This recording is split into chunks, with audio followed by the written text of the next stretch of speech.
Good afternoon, everybody. Can I just check that you can all hear me? Okay, if you could just type in the chat box, that would be fantastic.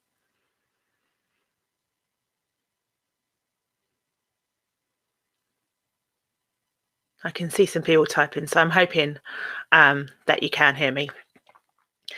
So, afternoon, everybody. I have to say I'm a little bit excited about delivering today's webinar. Yep, I hope you aren't too hungry by the end of this because there are a lot of pictures of cookies, the good kind, in my opinion. I've factored in a little bit of fun, but there's a lot of seriousness throughout today's session. Do feel free to use the chat box to ask me any questions as we go throughout the session, and then at the end, I will open it up to everybody. Just before we go ahead and introduce who I am, is there anything in particular that any of you are looking for from today's webinar, just so I can make sure that I can follow it? If there's not, that's cool. I'll just start chatting. So for anyone who's never listened to me before, my name is Kelly Peters. I am the co-founder of Data Basics. I am a massive fan of chocolate cookies. I'm very passionate about data protection. So like I said, I'm excited to talk about today's session. And I hope it's going to be informative. The session is being recorded. It's only the slides that are being recorded. So any conversation that goes on in the chat box is not recorded. And a copy of the recording will be available via our website early next week. So let's kick off proper. So there is a law around cookie and the use of cookies and similar technologies such as Facebook pixels, for example. And this law has been in place for quite some time. It predates the UK GDPR. It came in back in the early 2000s, and it's the law that's referred to as the Privacy, Electronic and Communications Regulation, for short, PECA.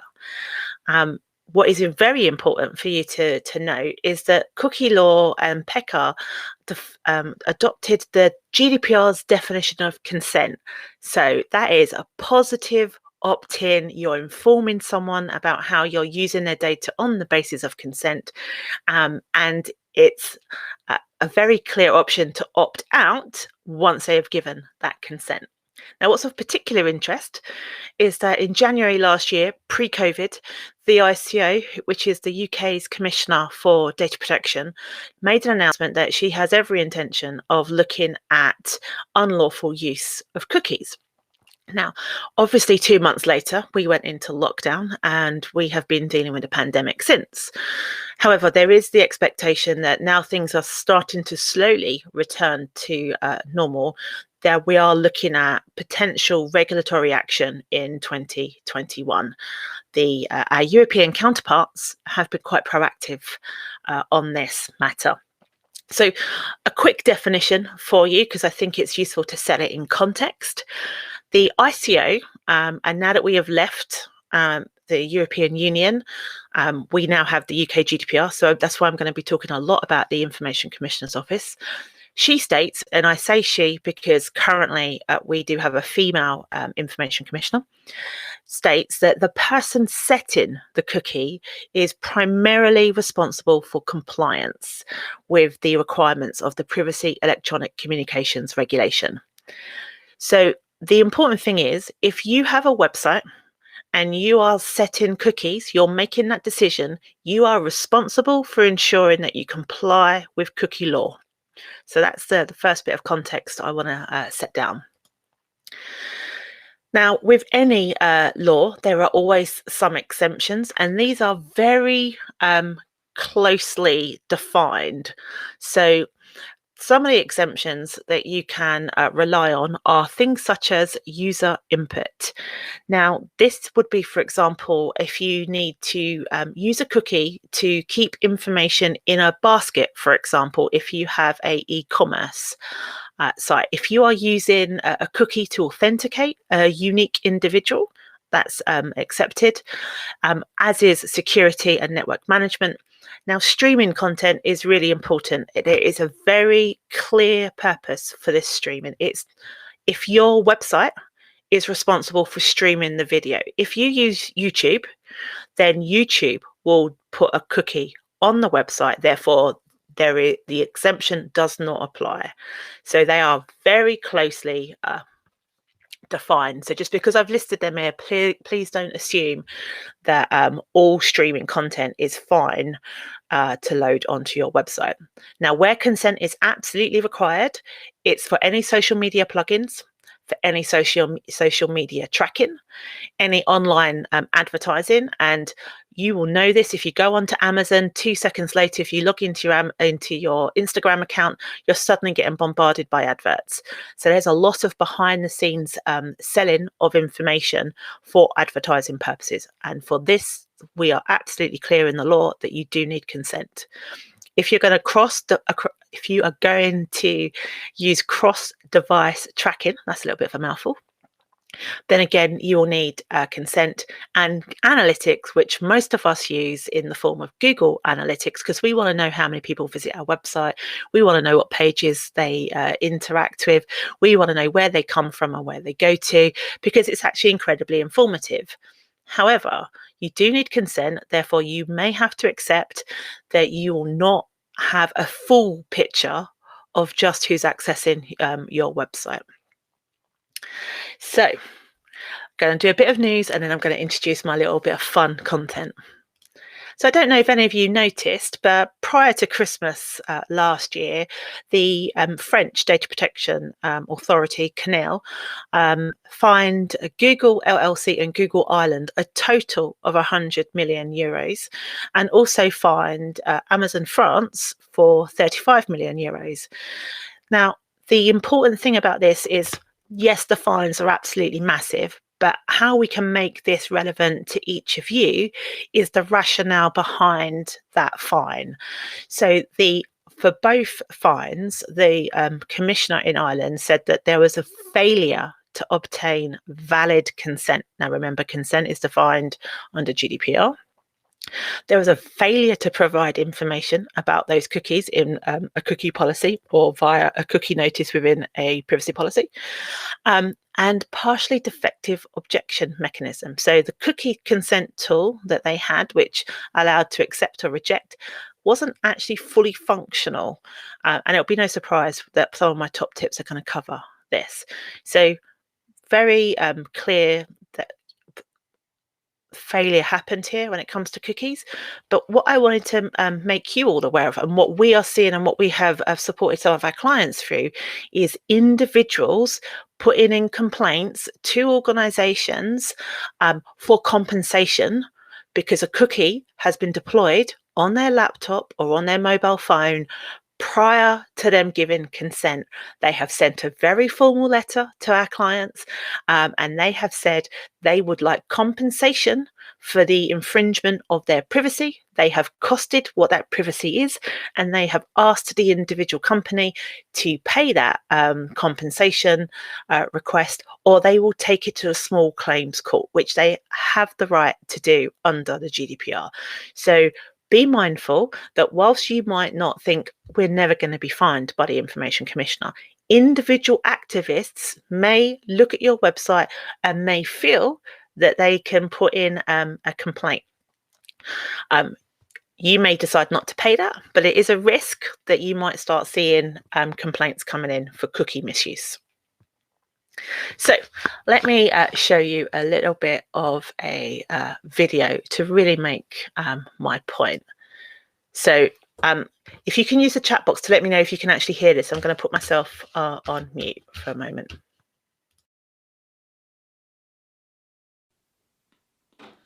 Hi. Hi. Cookies? No, thank you.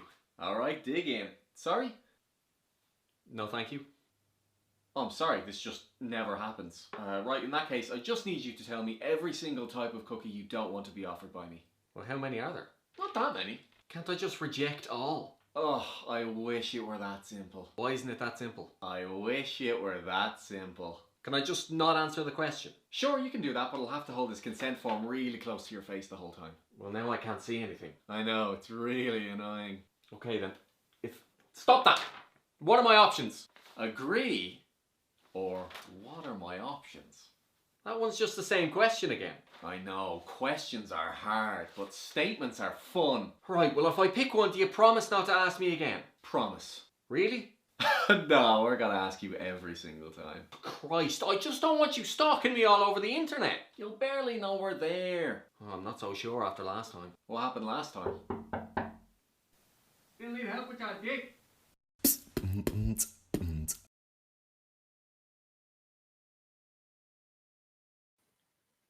So a little bit of light humour, but just to make the point that we do get really frustrated when you go to a website and consent is a real nightmare to obtain or to really understand what you are agreeing to or disagreeing to. So I hope you found that a little bit entertaining and you were not too offended by the very last bit of that clip.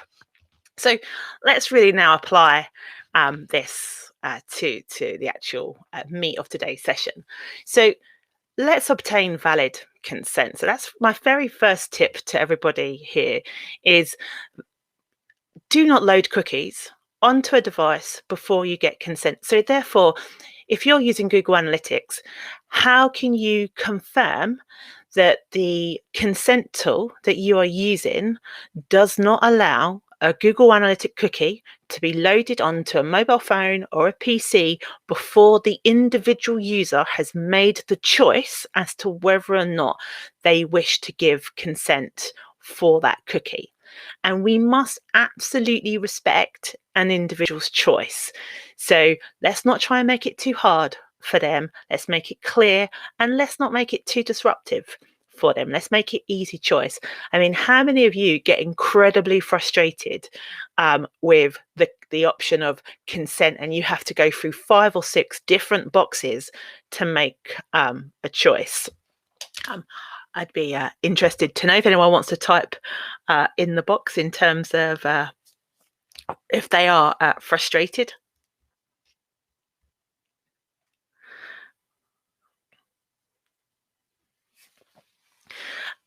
Whilst I can see some people typing, what I would say is what is also not valid consent. So if someone scrolls up and down a page, if someone, for example, continues to use the site, even though the cookie consent banners come up, none of these, you can't assume because they are continue to move around the website that they have given you consent. So clear, affirmative action, and you've informed them about their use. That is valid consent from the eyes of cookies.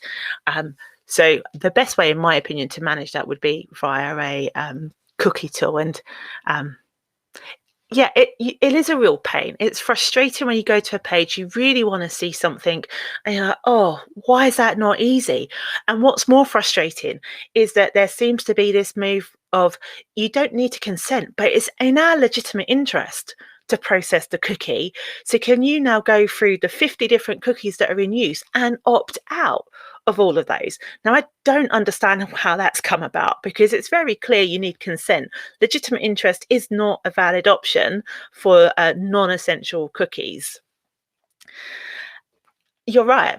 You know, half the time options are set and they're really hard to find. And then that puts me off. There's certainly a couple of local websites where I have actually written to the owners to say, I'm just not intending on using your website again. I would like to because there's some really interesting content on here, but you've made this so difficult for me and I'm so frustrated that you don't understand cookie law. I'm not going to bother anymore. Now, I might be in the minority, but it still happens. So let's obtain valid consent. Let's provide genuine choice to individuals. So people that come into your website really feel genuine choice. And yes, I do. I've left many sites because I'm frustrated by their misuse of cookies. So when you provide genuine choice to an individual, make sure that if they have consented, you have given them a very easy option of how to withdraw that consent. Make sure that you can store, so you can record that they have given you consent to store the cookies. And one of these ways may be through a cookie consent tool, or your website developers, for example, may have designed you a bespoke piece of code that allows them to capture the consents that individual users have given. Give a very easy way to decline consent. Now, if you remember the video, very big agree, very small, if you're not bothered, small writing, and it almost gives you the impression that you want to agree. Equal measure when it comes to the presenting the individual with choice. Do not try by color of the imagery or by size of the text be a way to influence the user in terms of the direction of travel that you're trying to get them to do. So equal text size, don't differentiate in terms of the color, give them a real choice. Do not link the cookie use or your privacy policy with your terms and conditions. They are two very separate pieces of action that you're asking. Your terms and conditions are the appropriate use of your website. What would happen if people buy from you? What are your conditions? Cookies, very different. Yes, they are both. You're possibly asking for affirmative action. Separate them. Do not connect the two. And I've said don't emphasize accept over other choices. Now, hopefully, you will do this and you will have a cookie notice or a cookie policy. Possibly it's embedded within your cookie notice that you have at the bottom of your website, or it's attached to the cookie consent banner where they click and they can list the cookies. So within your cookie policy, what you should really have is a list of the different purposes that you have for those cookies. Now, you may not know them. You may not be a website developer. However, because you are responsible for the cookies that you deploy on your website, speak to your website developers, or internal or external, and ask them to explain to you why are they using certain cookies. Because remember, an individual is going to come to you, not a designer of your website. Again, you might not know how long you can retain the cookie for. You can go and ask your developer, or you can use tools, for example, like a cookie audit tool that checks and tells you different purposes and how long typically those cookies last. Some are 24 hours, some are a month, and some can be up to 2 years. So it's really important that you give someone, an individual, an understanding of how long that cookie is actually going to be stored. Always remember that when they first land, they're new to your website, or they have not previously given you consent, you'll need to provide them with a prompt and access to the cookie notice that doesn't cover the entire screen like a cookie wall, but gives them an understanding of the cookies that are in use. And please make the policy easy to locate. If they are a returning visitor, they have given you consent, but they want to check out the cookies that are in use. Because remember, transparency is pretty fundamental when it comes to data protection legislation. So if you're not sure how you manage the cookie consent, you can use a cookie consent management tool, for example. So don't assume that each person that visits your website is comfortable with how to set their privacy settings. So in your privacy policy, give them guidance. If they're a Google user, or if they're a Microsoft user, or Firefox, for example, how can they set their privacy settings to do not track or please wipe all cookies? But also your cookie management tool allows you to remind revisiting visitors who have previously given consent but their cookie has expired, that they will need to reconsent to that cookie. So the tool allows you to do that. It manages your attention period, and it also allows you to test if the actual cookie consent tool works. One of the questions I typically ask website developers is, can you confirm that no cookies are deployed on the website prior to affirmative action? It's a very simple question, and they should be able to confirm that. I'm not a techie, but I can.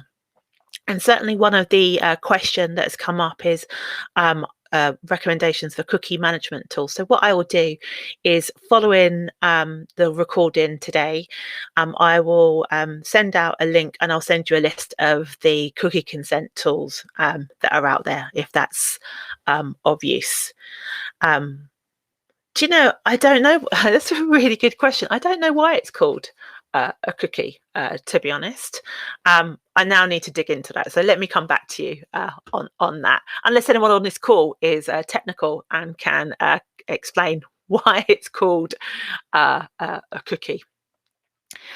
So I've talked to you about, valid consent, gain valid consent, give real choice, have a cookie policy, think about a cookie management tool, but you might not know even where to start in the first instance. So think about doing an actual audit on your website, and what your cookie audit is going to allow you to do, or someone in your team or your web development team or a website host and company, it's also your developer. Identify your existing cookies. Know exactly what is being used on the different web pages on your website. Then really try and understand, what are the purposes, and do they really mean something to you? Are they really necessary?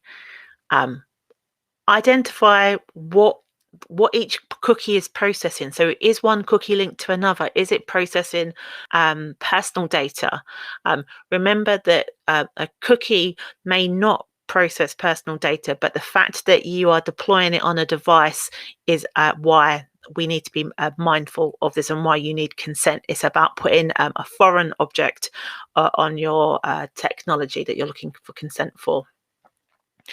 Confirm that the cookie tool is functional. Bear in mind that the CNIL fined Google and Amazon because of a defect in their management tool.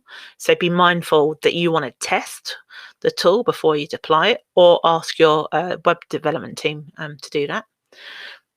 Work out what your retention periods are. If you're all familiar with data protection, think about, what are the different retention periods. And again, you might use, if you use Google, for example, if you were to go to view developer tools, for example, it will list all the cookies that are in use on your website, and it will tell you the typical retention periods for those cookies. You want to double check the cookies that the audit has found in comparison to your cookie policy. You might be surprised. It might differ. You might want to know what third-party cookies you have and list them. So for example, if you use YouTube, you want to be clear in your cookie policy that you do use third-party cookies. You've got no control over the deployment of those third-party cookies, but you can direct someone to the privacy policy of that third party, as well as, remember, give people the option of how they can clear down cookies or have a do not track option. And then once you've done your audit, what you'd hopefully have then got is a list of actions, or a confirmation that actually you are in good shape when it comes to your cookies. I can see that we have so I'm going to share a bit of fabulousness from the community that have joined me today. So we've got Cookie Monster has already dealt with this. It's homepage is where heart is where cookie is. Math clear, homepage is cookie. Like that, thank you. I've also got the more serious. So I've got it's a small bit of information that travels from a browser to a web server.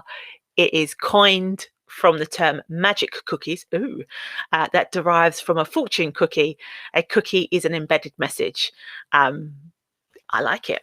I like the fortune cookie, of course, because when you open the fortune cookie, it does have a message in it. So awesome. Thank you. I really appreciate you sharing that with me. And I've learned something, which is fabulous, which is the great thing about webinars. So on reflection, what really should be part of your checklist from today's session? So there should be no surprises here. Do not load cookies onto a device before you get consent. Really always offer an easy way for your user to decline cookies. Make sure that you're informing your users of the cookies that you're using. absolutely respect their privacy. You know, they have the absolute right to that. So make sure that you do follow. Always provide an easy way to change or withdraw consent, and have a way that you can genuinely store the valid consents that you have obtained. So if once you've done your audit, you've got this as your checklist, you've ticked all of the boxes, amazing. You know, you're in a really good place, and hopefully you won't receive any of those messages from potential activists asking for a little bit of compensation from you. Now, an additional bit of fun for you. So you can now or afterwards of this session go to this little game called the Cookie Consent Speed Test. Now, a member of the team, Regina, she wants to be announced. We all done the speed test and she was super quick. It was 1 minute, 58 seconds and 2 milliseconds. And what it is 3 stages that really tries to understand how difficult it is to obtain valid consent when actually there's really poor language that's used.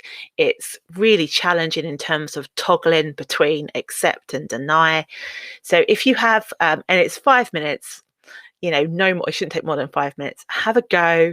And then either, you know, after today's webinar, message me. I'd just be really interested just to see how well everybody gets on. It was developed by an external kind of group of individuals, and it's really fantastic. It really rams home the importance of clear, concise language and options for opt-in. So feel free to test yourself at any point if you have a spare 5 minutes.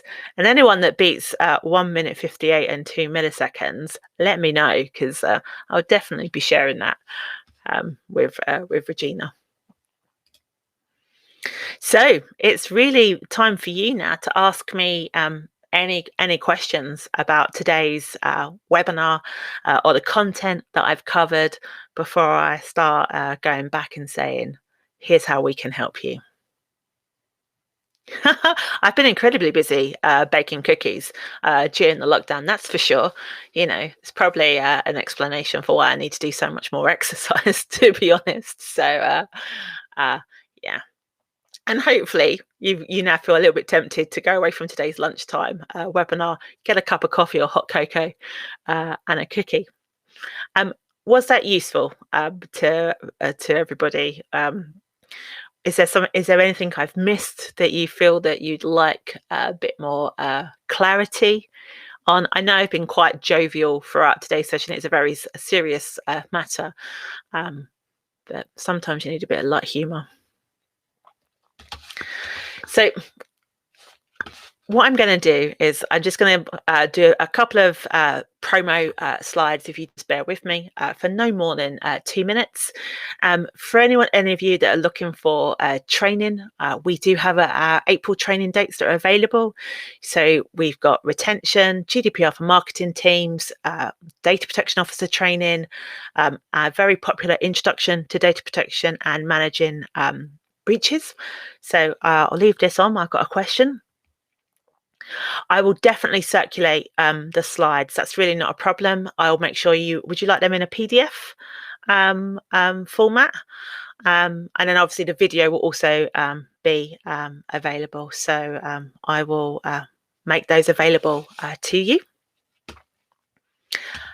Actually, I can do that now. Hold on. I just realized I have the art of being able to share you these slides. They will be in a PowerPoint, so it's not in a PDF format, so it's about 26 meg. So if you want to download them now, what you can do is you can go to the event board in the top right hand corner where you'll see my face. You then see shared files, and then you should be able to download bite-sized cookies March 2021 PBX. I will also put it into a PDF version because it is a beast of a file.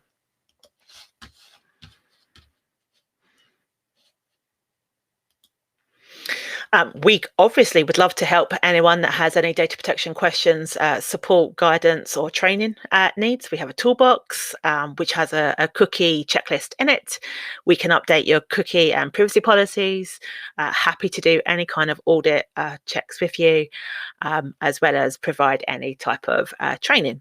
If that doesn't appeal to you, obviously we do the regular once a month, last Friday at lunchtime, free webinar where hopefully we educate and entertain you on a variety of data protection issues. Please do let us know if there's anything you'd like us to cover in the future. I'm always open to new options and new ideas about what to cover. I want to take the time to thank you all. You have been absolutely amazing. I really liked the level of engagement, and I can see we've got a little bit of a question. So I've got so someone has here, I'm not going to name because obviously it's being recorded. So I've worked with an IT department who have claimed that certain cookies load as soon as users go onto the website before a user can click yes or no. And it's not possible to prevent this before asking for consent. Does this sound credible to you, or is it likely they're being lazy, not wanting to ask for consent? I'm definitely going to go for the latter. The reality is that you must be able to demonstrate you've made every effort to have the right consent in, because the reality is a lot of websites don't need cookies and stuff. So to me, you really should make the effort, and I'd want confirmation that them to demonstrate to me how is it so impossible to gain consent. The only way you'd want to be able to deploy a cookie onto a device is if it's classed as essential. So if it's a session cookie, if it's an authentication cookie, if it's for security, for example, then yes, you may, if it's loaded from the server, but you would list that in your cookie policy to say, this is why it's essential, this is why it absolutely does load, and why consent is not appropriate. But I'd be tempted to do a cookie audit on that, to be perfectly honest. I hope that was helpful. So thank you all for joining me today. If I will send a copy of the PDF slides, I'll make the link available for the recording early next week. I hope you'll go away now and have a cookie and a cup of coffee or a cup of tea or whatever is your drink of choice, and have an absolutely fantastic day, and happy Easter for next week, and I hope to see you on our April webinar. So ciao for now.